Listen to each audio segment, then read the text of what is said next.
नमस्कार, मैं हूं बीवी सिंह। दोस्तों, भारत सरकार ने एक राजपत्र जारी कर 25 जून को हर साल संविधान हत्या दिवस मनाने का फैसला किया है। सरकार इस तरह का क्या किसी भी तरह का कोई भी फैसला कर सकती है और इस फैसले का अंधभक्त स्वागत करेंगे तो विपक्ष शायद विरोध करेगा, लेकिन एक आम नागरिक होने के नाते इस फैसले को हास्यास्पद कह रहा हूं, क्योंकि यदि देश का संविधान मर चुका होता तो बीते 9 जून को किस संविधान की कसम खाकर माननीय लोगों ने देश के प्रधानमंत्री पद की शपथ ग्रहण की थी। संविधान एक लिखित प्रज्ञा है, लोकतंत्र का सबसे बड़ा वेद और सबसे बड़ा पुराण है। यदि ये मर गया होता तो 1975 के बाद देश में लोकतंत्र बचता ही नहीं। देश में 2.5 साल की खिचड़ी सरकार के बाद देश की जनता ने 1980 में उसी कांग्रेस को, उन्हीं इंदिरा गांधी को दोबारा देश की सत्ता सौंपी, जिन्हें संविधान की हत्या का दोषी मानने वाली आज की सरकार 25 जून को संविधान हत्या दिवस मनाने जा रही है, क्योंकि अब मौजूदा सरकार पर ही संविधान से खिलवाड़ करने का आरोप आयद किया जा चुका है। चूंकि मैं एक पत्रकार हूं, इसलिए मैंने देश के संविधान को सामान्य तौर पर अनेकों बार पढ़ा है। मैंने संविधान का इस्तेमाल देश सेवा की झूठी कस्में खाने के लिए कभी नहीं किया। जहां तक मेरी जानकारी है तो आपातकाल की घोषणा संवैधानिक नियमों के तहत की गई थी, लेकिन आपातकाल के दौरान 1971 में पारित आंतरिक सुरक्षा अधिनियम का दुरुपयोग किया गया था।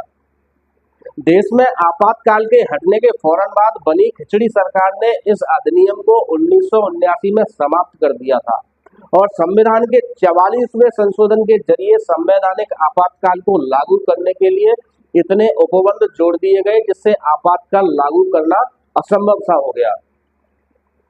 भाजपा यदि लोकसभा चुनाव में 400 पार कर जाती तो आपातकाल लागू करने का प्रावधान फिर संविधान में जोड़ा जा सकता था, लेकिन ये हो न सका। संविधान हत्या दिवस मनाने वाले देश में बिना आपातकाल की घोषणा किए आपातकाल जैसा माहौल बनाए हुए हैं, लेकिन औपचारिक रूप से आपातकाल की घोषणा नहीं कर पा रहे हैं। हालांकि मंशा इंदिरा गांधी की तरह आपातकाल लागू करने की है। दुनिया को पता है कि भारत में 2014 से अघोषित आपातकाल लगा हुआ है। हकीकत यह है कि हमारी मौजूदा सरकार संविधान से खिलवाड़ के आरोपों से मुक्ति पाने के लिए 50 साल बाद एक बार फिर आपातकाल का हौवा खड़ा कर अपना उल्लू सीधा करना चाह रही है, लेकिन उल्लू टेढ़ा का टेढ़ा ही है। कभी कभी मुझे लगता है कि सरकार भाजपा सांसद कंगना रनौत की बहुप्रतीक्षित फिल्म इमरजेंसी का लगातार असंवैधानिक तरीके से प्रमोशन कर रही है। इस फिल्म की रिलीज लोकसभा चुनाव की वजह से टल गई थी। इमरजेंसी यानी आपातकाल पर पहले भी किस्सा कुर्सी का और आंधी जैसी फिल्में बन चुकी हैं।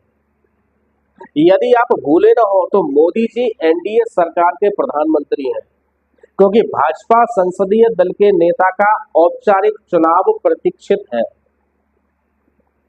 अपने ही दल के संविधान की हत्या कर सत्ता में आए मोदी जी संविधान हत्या दिवस शब्द का चयन कर वास्तव में संविधान का क्या हाल वे खुद करना चाह रहे थे। जो एनडीए मोदी जी के नेतृत्व में लोकसभा के उपाध्यक्ष का पद संवैधानिक परंपराओं के तहत विपक्ष को नहीं देना चाहता है, वह निहायत ही बेशर्मी से संविधान हत्या दिवस मना सकते हैं। संविधान हत्या दिवस मनाने के लिए राजपत्र का सहारा लेना ही एक नासमझी है। यदि सचमुच मोदी जी ने एक मरे हुए संविधान की शपथ ली है तो उन्हें हत्या जैसे हिंसक शब्द का इस्तेमाल करने और संविधान का अनादर करने से कोई नहीं रोक सकता। संविधान की हत्या तो नहीं, लेकिन उसके साथ खिलवाड़ की जितनी कोशिशें आज हो रही हैं, उतनी कोशिशें आपातकाल के 19 महीनों में भी नहीं हुई। अन्यथा मनुस्मृति को पाठ्यक्रम में शामिल करने का असफल प्रयास नहीं किया जाता। आप खुद पता कर सकते हैं कि कौन महापुरुष मनुस्मृति को संविधान के स्थान पर लाना चाहते थे। दरअसल भाजपा को जो काम करना है उसे सरकार कर ही रही है। केंद्र सरकार लोकसभा चुनाव के समय विपक्ष द्वारा संविधान पर खतरे की मुहिम चलाने से आहत है। विपक्ष ने खास तौर पर कांग्रेस ने जनता को संविधान के साथ हो रहे खिलवाड़ के प्रति जागृत करने में कामयाबी हासिल की है और इसी से भयभीत होकर केंद्र की सरकार ने एक बचकाना संकल्प ले लिया है।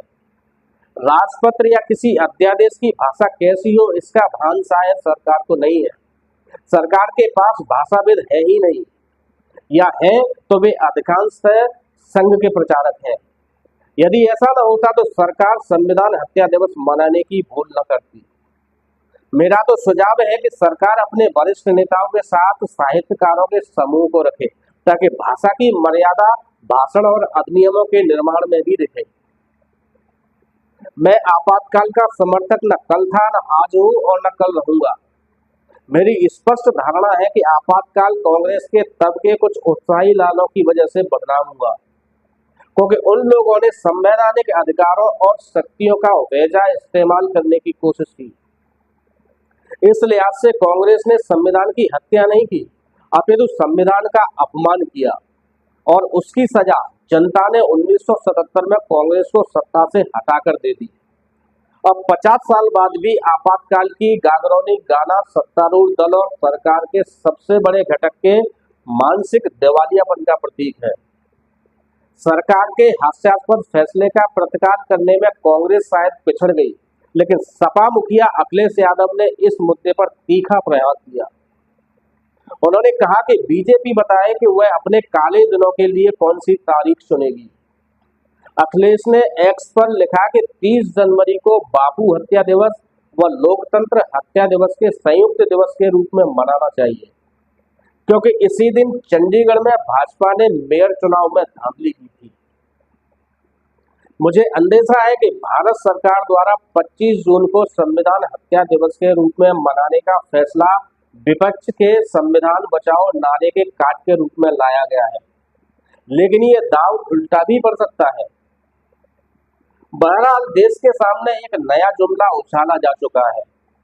आइए हम सब तेल देखें और तेल की धार भी देखें।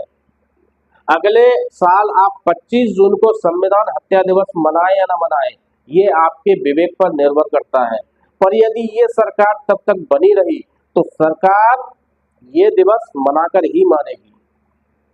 नमस्कार।